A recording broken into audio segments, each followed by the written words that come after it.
नमस्कार. श्री निसर्गदत्त महाराज. जितके समजले तितकेच. एक चिंतन संकलन भाग 8. श्री निसर्गदत्त महाराज समजा आपल्याला एक प्रश्न विचारतात. तो प्रश्न असा की जग पाहणारा जगाच्या पूर्वीचा आहे की तो जगासोबत त्याच वेळी अस्तित्वात येतो. प्रश्न असा आहे की जग पाहणारा जगाच्या पूर्वीचा आहे की तो जगासोबत त्याच वेळी अस्तित्वात येतो. आपल्याला काय वाटते ते तूर्त आपापल्या मनातच ठेवा. पण श्री निसर्गदत्त महाराज म्हणतात की याचे योग्य उत्तर मिळाल्याशिवाय तुम्हाला खरी शांती मिळणारच नाही. याचे योग्य उत्तर मिळाल्याशिवाय तुम्हाला खरी शांती मिळणारच नाही. असाच एक रोचक संवाद आय एम दॅट या पुस्तकात आहे.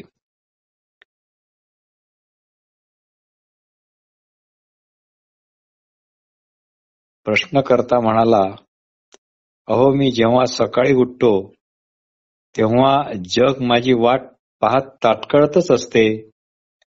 त्यामुळे जग माझ्या अगोदरचे आहे हे आपोआपच सिद्ध होते. त्यात नवीन ते काय? मी जन्म घेतला त्या दिवशीही ते माझ्या अगोदरपासूनच होतेच होते. नाहीतर माझ्या आईवडिलांनी मला जन्माला तरी कसे घातले असते? देहाशिवाय मी असणार नाही व जग पण असणार नाही. यावर श्री निसर्गदत्त महाराज म्हणतात, तुम्ही तुमचा देह माझा मानता, पण वस्तुतः देह देहाच्या ठिकाणीच आहे.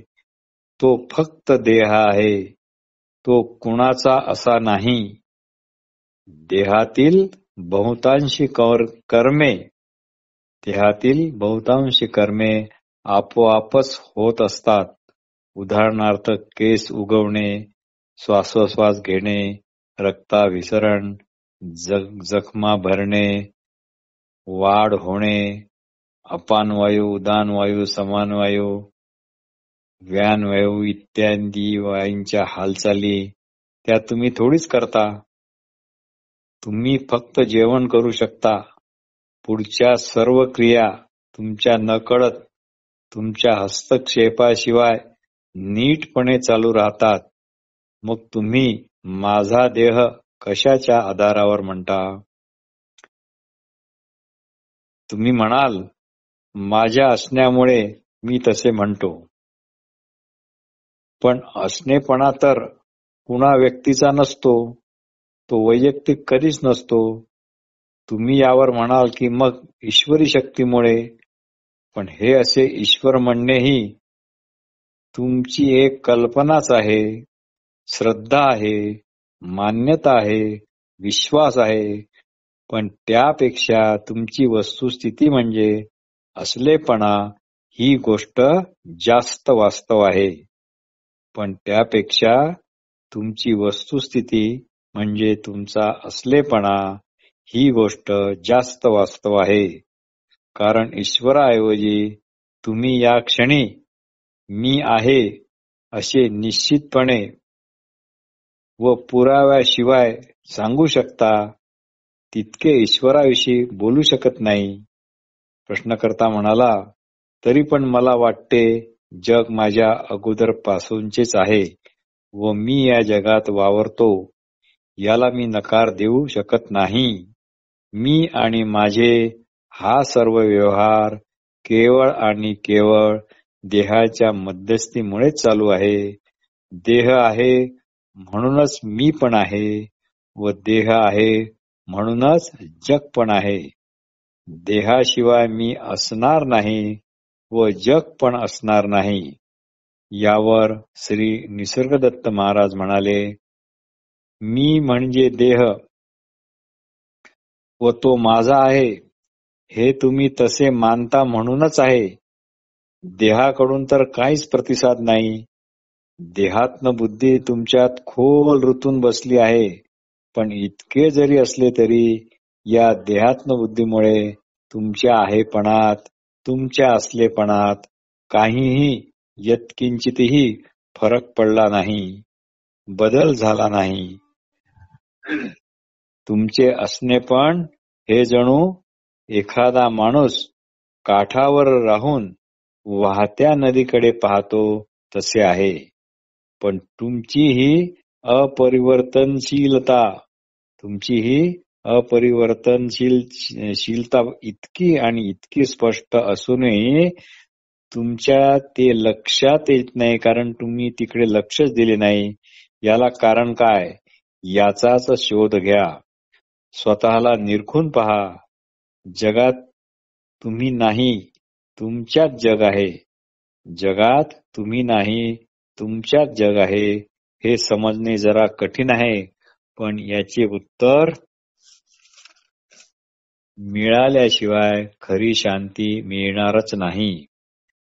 सर्व प्रकारचे मासे, पाण वनस्पती, शेवाळे, जीवजंतू हे पाण्यातच असतात व पाण्याशिवाय ते राहू शकत नाही.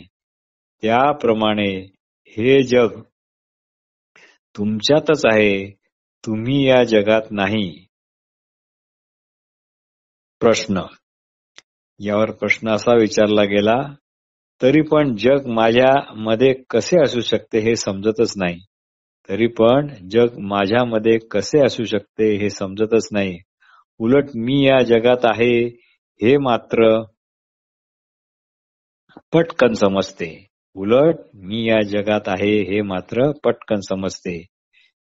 यावर श्री निसर्गदत्त महाराज म्हणतात, जग तुमच्यात आहे याचा अर्थ एवढाच आहे की जे मनोमय जगत तुम्ही अनुभवावरून, लालसेवरून, सुरक्षिततेच्या भावनेतून, भीतीतून, नातेसंबंधातून, हितसंबंधातून, नफा तोटा लक्षात आणून जे ठरवले आहे, अशा अर्थाने आत्मनिष्ठ जगात तुम्ही आहात.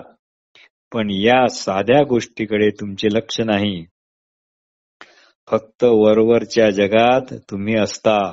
त्यामुळे तुम्हाला वाटते की तुम्ही जगात आहात म्हणून व इतरही तसेच जगात आहे म्हणून. पण प्रत्येकाचे जग वेगवेगळे आहे, कारण प्रत्येकाचे मनोमय जगत एक दुसऱ्यापासून सर्वतः भिन्न आहे. त्यामुळे निसर्गदत्त महाराज नेहमी म्हणत, माझ्या जगात तुम्हाला प्रवेश नाही. माझ्या जगात तुम्हाला प्रवेश नाही, कारण प्रत्येकाचे जग वेगवेगळे आहे. फक्त वस्तुनिष्ठ जगत म्हणजे पंच ज्ञानेंद्रियाने या क्षणी म्हणजे याच क्षणी मिळत असलेले ज्ञान, ज्यात कसल्याही हवे नकोची भेसळ नाही, व पंचमहाभूताचे या निमित्ताने होणारे ज्ञान, जसे त्यात मुंबई म्हणजे मुंबई नाही, दगड, विटा, धोंडे विशिष्ट रचनेत सजवलेले सर्व काही. श्री सिद्धरामेश्वर महाराज म्हणत, एकाला मुंबई आणायला सांगितली, तेव्हा त्याने तेथून चिमूटभर माती आणली, तसे हे आहे. म्हणूनच निसर्गदत्त महाराज म्हणतात, आपला असणेपणा ही एक आतला व बाहेरचा दरवाजा उघडविणारी अद्भुत किल्ली आहे. यावर अशी शंका विचारली गेली की मी एक वेळ हे समजू शकतो की मी ज्या जगात आहे ते केवळ माझ्या इच्छा, वासना, स्मृतीचे प्रक्षेपित जग आहे. पण शंका अशी आहे की माझे मानलेले, कल्पलेले जग जर मूळ वास्तव जगापासून, वस्तुनिष्ठ जगापासून वेगळे आहे, तर माझ्याहून स्वतंत्र असे निरपेक्ष वास्तव जग कुठे अस्तित्वात आहे? श्री निसर्गदत्त महाराज यावर फारच छान उत्तर देतात. ते म्हणतात, ते तुम्हीच आहात. ज्याच्यावर हे माझे माझे म्हणून जे जग तुम्ही प्रक्षेपित केले आहे ते निरपेक्ष मूळ वास्तव तुम्हीच आहात. ते निरपेक्ष मूळ वास्तव तुम्हीच आहात. कारण मला हे सांगा की तुमच्यात बदल न होता जे बदलू शकते ते तुमच्याहून स्वतंत्र वेगळे असे कल्पनाजन्यच राहणार. तुमच्यात बदल न होता जे बदलू शकते ते तुमच्याहून स्वतंत्र वेगळे असे कल्पनाजन्यच राहणार. तुम्हीच आपल्या स्वस्वरूपावर म्हणजेच आहेपणावर म्हणजेच असलेपणावर आपल्याच कल्पनेने काल्पनिक असे तुझे तुझे माझे माझे वाटणारे जग प्रक्षेपित केले असून ते फक्त वासना स्मृती इच्छा भीती यावरच आधारलेले आहे. आकाशातील स्थिर चंद्र हालत्या पाण्यात चंचल चंद्र दिसावा त्याप्रमाणे व या अशा मनोमय जगात म्हणजे आत्मनिष्ठ जगात तुम्ही मोह लोभ हव्यास मतमतांतरे विश्वास श्रद्धा इत्यादीमुळे बंदिस्त झाले आहात. ही समूहावस्था नष्ट करा व मोकळे व्हा. नष्ट करा म्हणजे केवळ जाणून घ्या. चेतनेच्या पडद्यावर तुम्ही तुमचे सर्वस्वी तुमचेच जे जगाचे चित्र रेखाटले आहे ते केवळ आणि केवळ तुम्ही तुमच्याच वापरासाठी रेखाटले आहे. ते तुमचे संपूर्णपणे अतिशय खाजगी जग आहे. ते तुमचे संपूर्णपणे अतिशय खाजगी जग आहे यात शंका नाही. तुमचा मी आहे हा बोध तुमचा असलेपणा हा तुमच्या जगात असूनही तुमच्या जगाचा नाही. याला मुख्य कारण हे की त्याच्याकडे तुमचे लक्षच नाही. सर्व लक्ष हे खाजगी जगाकडे आहे.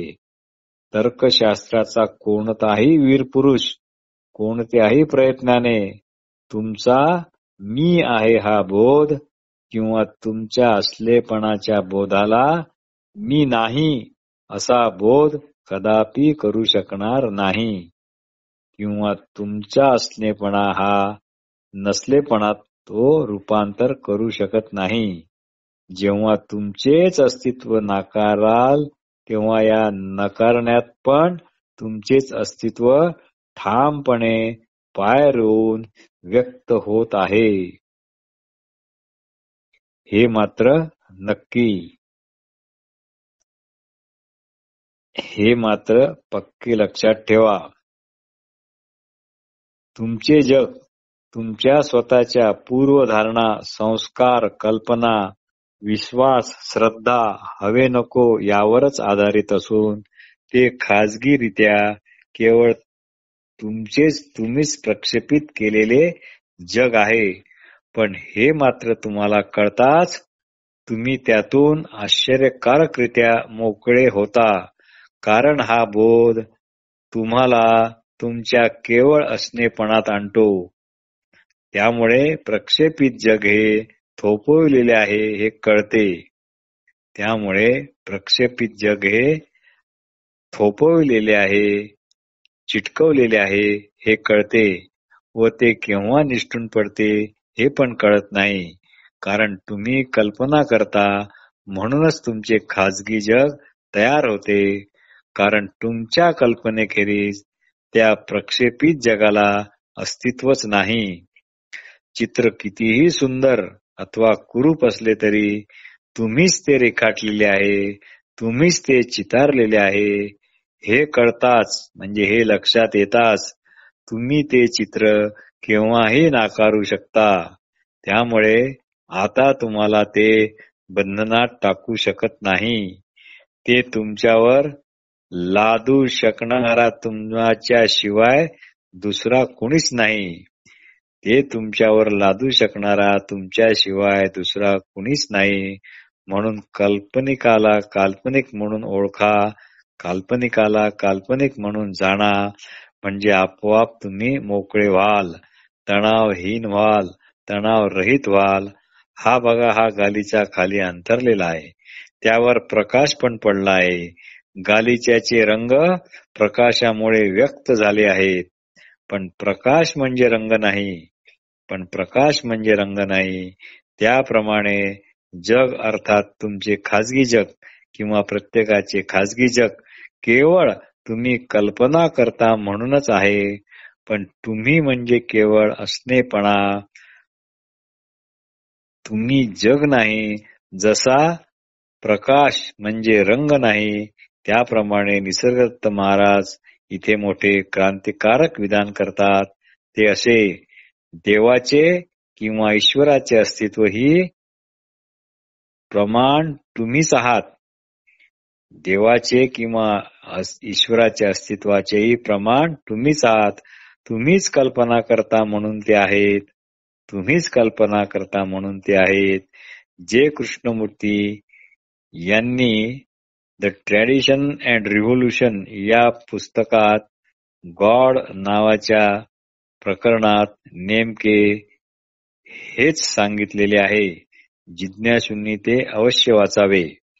श्री निसर्गदत्त महाराज म्हणतात, देवाविषयी, ईश्वराविषयी कोणताही प्रश्न उपस्थित करण्यापूर्वी, म्हणजे ईश्वर आहे, ईश्वर नाही असा प्रश्न उपस्थित करणारा हा आधीपासून हजर असायच हवा ना. म्हणून आता शंका घेण्यात व चर्चा करण्यात, घुटमळण्यात वेळ व्यर्थ घालवू नका. जर तुम्हाला मी कोण आहे किंवा मी काय आहे याचा शोध घ्यायचा असेल तर प्रथम कळकळ पाहिजे. कुणी सांगते म्हणून नुसते हो हो हो नको. जर खरोखरच कळकळ असेल तर तुम्ही एकाच जागी खणले पाहिजे. ती जागा म्हणजे आपले असणेपण होय. पाणी शोधून काढायचे असेल तर नुसते जागोजागी अर्धवट खड्डे खणून ठेवणे काही कामाचे नाही. आपल्या असणेपणावर सर्वात जास्त प्रेम असते. म्हणूनच आपण नसावे असे कधीच कुणाला वाटूच शकत नाही. म्हणजेच सर्व प्रेमात स्वतःबद्दलचे प्रेम हे प्रथम असते आणि स्वतःशी नेहमीच आपली मैत्री असते. नमस्कार.